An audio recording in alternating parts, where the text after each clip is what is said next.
Subscribe our YouTube channel and press the bell icon for more updates. 25 शावाल को छठे इमाम की शहादत हुई है। मंसूर दवानकी ने रात के वक्त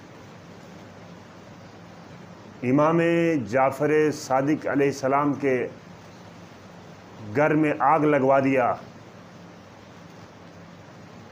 आजकल यहाँ पर बिजली है और पानी का इंतज़ाम आसानी से हो जाता है, लेकिन उस ज़माने में बिजली नहीं थी और पानी के निज़ाम के लिए बड़ी मुश्किलात थी। रात के वक्त इमाम के खादिमों ने चिराग जलाकर कुएं से पानी निकालकर इमाम के घर में जो आग लगी थी उसको बुझा रहे थे।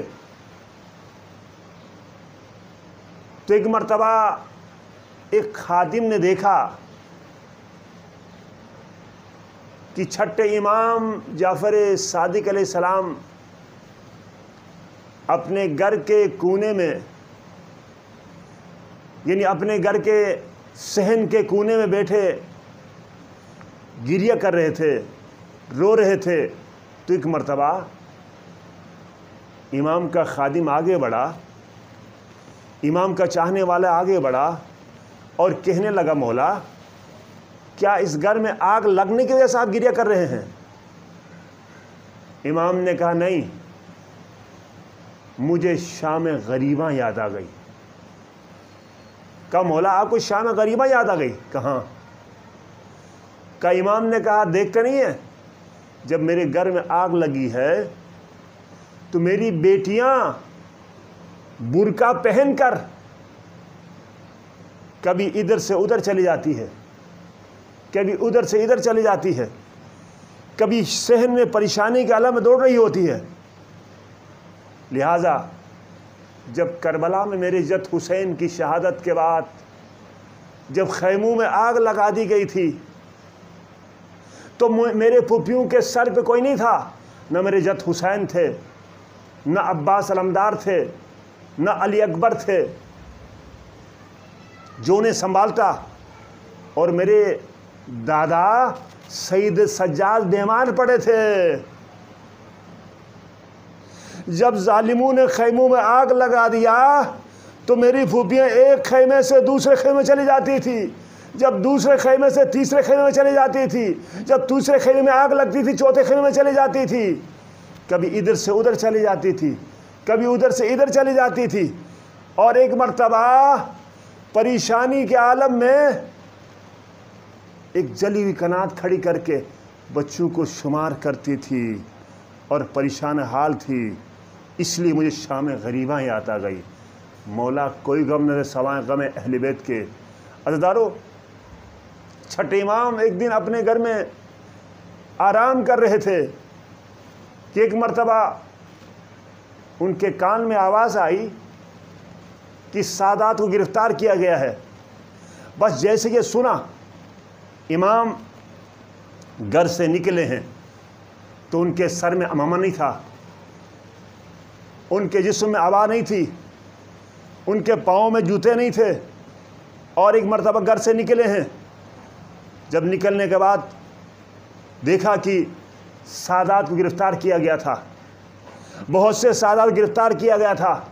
उनके हाथों में हथकड़ियाँ डाला गया था, पाँव में बेड़ियाँ डाला गया था।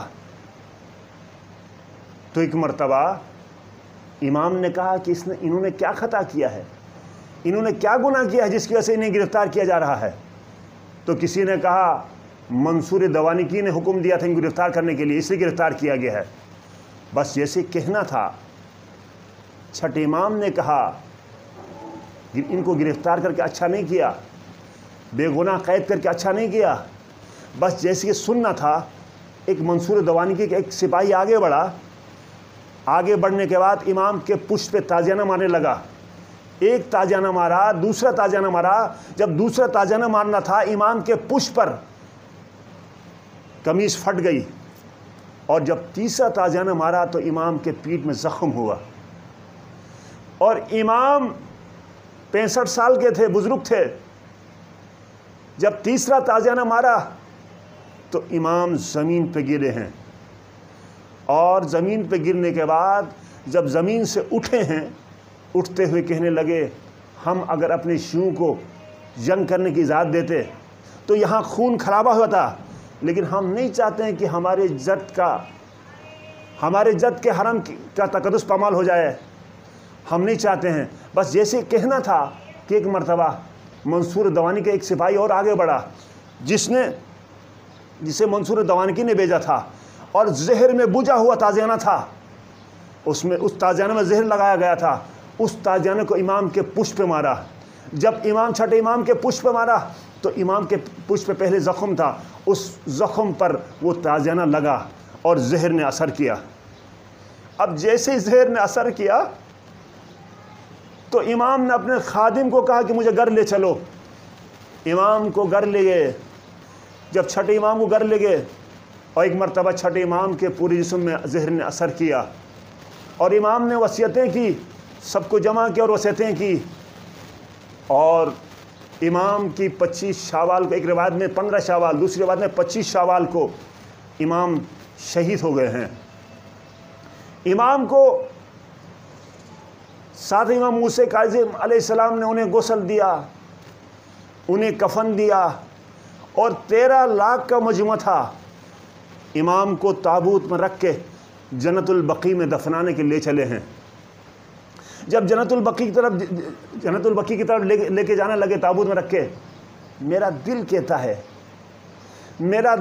है, यानी छठे इमाम जाफ़र सादिक अलैहिस्सलाम ने कहा होगा, मेरा जनाजा बड़ी शान से उठाया जा रहा है, मेरी शहादत के बाद फ़ौरन मेरे जनाजे को उठाया जा रहा है। लेकिन करबला में, ए मेरे जद हुसैन, आपकी शहादत के बाद आपका जनाजा 3 दिन तक करबला के मैदान में पड़ा रहा, कोई आपके जनाजे को दफनाने वाला नहीं था। मौला कोई गम ने सवाए गम अहले बैत के अज़ादारों, छठे इमाम को एक मरतबा जन्नतुल बकी की तरफ ले जाया गया, और जन्नतुल बकी में ले जाके इमाम को दफना दिया गया। छठे इमाम को जब छठे इमाम को दफना दिया गया, हम पुरसा देते हैं, साथ इमाम मूसा काज़िम अलैहिस्सलाम को उनके बाबा का पुरसा देते हैं, और इमाम ज़माना को उनके जद का पुरसा देते हैं। अज़ादारों, मौला कोई गम दे सवाए गम अहले बैत के, मौला कोई गम दे सवाए गम अहले बैत के। अज़ादारों, छठे इमाम आप बड़े खुशकिस्मत थे कि आपकी शहादत के बाद आपको गुस्ल भी मिला, आपको कफन भी मिला, लेकिन आपके जद हुसैन करबला के मैदान में 3 दिन का भूखा प्यासा शहीद किया गया। उसे कोई गुस्ल देने वाला नहीं था, उसे कोई कफन देने वाला नहीं था। इसलिए कि हम ज़ियारत में कहते हैं, अस्सलामु अलैका या अय्युहा शहीद बिला गुस्लिन वला कफन, ओ हमारा सलाम हो उस शहीद पर जिसे न गुस्ल मिला न कफन मिला। मौला कोई गम ने सवाए गम अहले बैत के। अज़ादारों, मैं कहूँगा, ए छठे इमाम, ए जाफ़र सादिक अलैहिस्सलाम, आपकी शहादत के बाद आपको दफना दिया गया, और आपकी शहादत के बाद आपके लाशें को पामाल तो नहीं किया गया ना, लेकिन आपके जद हुसैन की शहादत के बाद उनकी लाश को पामाल की गई। उमर साद ने हुक्म दिया, हुसैन की लाश पे घोड़े दौड़ाए जाए, मशरिक के घोड़े मगरिब की तरफ, मगरिब के घोड़े मशरिक की तरफ दौड़ाए गए, गरज कि आपके जद हुसैन की लाश पामाल की गई। यही सबब था कि 11 मुहर्रम को, जब 11 मुहर्रम को शहजादी ज़ैनब को कैद करके जब लाया गया था, तो अपने भाई हुसैन की लाश पे गिर के कहती थी, अंत आखिर, क्या मेरे भैया हुसैन आप हैं? इसलिए कि हुसैन की लाश पहचानी नहीं जा रही थी, उनकी लाश को पामाल किया गया था। अल्लाहुल कौमिल ज़ालिमीन व साइरिल लज़ीना ज़लमू अय्युम क़लबू क़ालू इन्ना लिल्लाहि व इन्ना इलैहि राजिऊन।